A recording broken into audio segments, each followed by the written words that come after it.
పెద్ద ఎత్తున ఆనాడు బీఆర్ఎస్ పార్టీకి వ్యతిరేకంగా అనేక పోరాటాలు చేసినాం. జైలుకి వెళ్ళిన భారతీయ జనతా పార్టీ కార్యకర్తలు, నాయకులు పెద్ద ఎత్తున బీఆర్ఎస్ పార్టీకి తీవ్రమైనటువంటి వ్యతిరేకాన్ని తెలంగాణలో నిర్మించింది భారతీయ జనతా పార్టీ. ఆనాడు వాస్తవాలతో ప్రజల ముందుకి భారతీయ జనతా పార్టీ వెళ్ళింది. అబద్ధపు హామీలతో ప్రజలను మోసం చేయదలుచుకోకుండా ఏది అధికారంలోకి వస్తే ఏమేమి భారతీయ జనతా పార్టీ ప్రకటించినటువంటి హామీలను నెరవేర్చినటువంటి విశ్వాసాలు కల్పించినప్పటికీ కూడా వారు చేసినటువంటి ప్రచారాన్ని ప్రజల లోపల బీజేపీ బీఆర్ఎస్ ఓటరే ప్రచారం, 6 గ్యారంటీలు అమలు చేస్తామన్నటువంటి ప్రచారం, ఈ 2 ప్రచారాలను భారతీయ జనతా పార్టీ ప్రజలను నమ్మించగలిగింది. కాంగ్రెస్ పార్టీ ప్రజలను నమ్మించగలిగింది. కాంగ్రెస్ పార్టీ అధికారంలోకి వచ్చింది. ఈరోజు ఇచ్చినటువంటి హామీలు వాళ్ళు ఈరోజు ఆర్టీసీ బస్సులో మేము మహిళలకు ఉచిత ప్రయాణం అని చెప్పిన మేము నెరవేర్చినటువంటి ఓ గొప్ప హామీని అమలు చేసామని చెప్పుకుంటా ఉన్నాం. ఈరోజు గ్రామీణ ప్రాంతాల్లో ఒక గ్రామం నుంచి ఇంకో గ్రామానికి బస్సులే లేనటువంటి పరిస్థితున్నారు.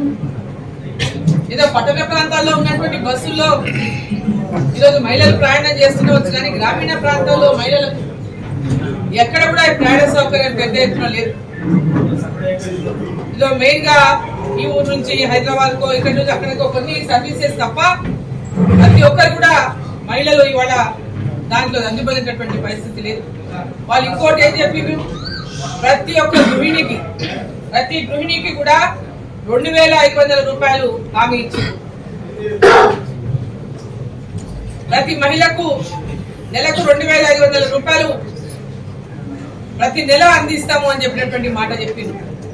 మరి ఇప్పటిదాకా ఎక్కడ కూడా ఏ మహిళకు ఏ ఒక్కరికైనా 2500 రూపాయలు ఇస్తామనేటువంటి హామీ నెరవేర్చలేదు.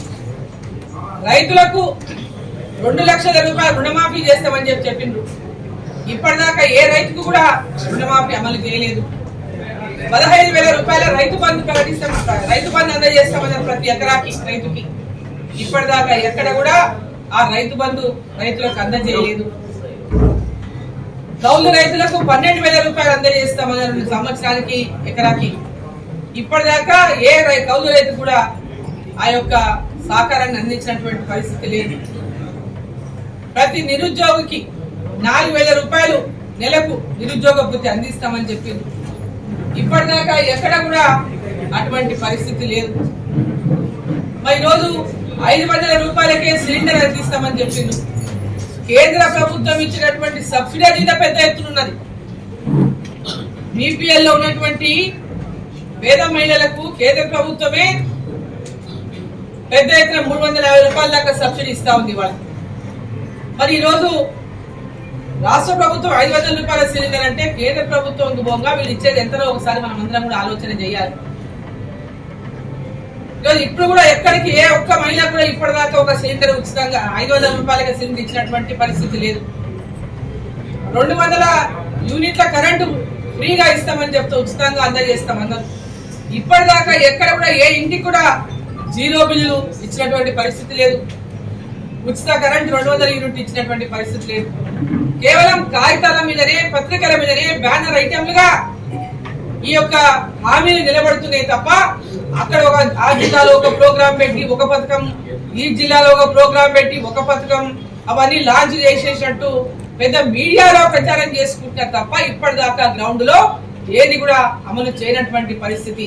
అది కూడా పార్లమెంట్ ఎన్నికలు ఉన్నాయని, పార్లమెంట్ ఎన్నికల్లో లబ్ధి పొందడానికి మాత్రమే ఈ పథకాలను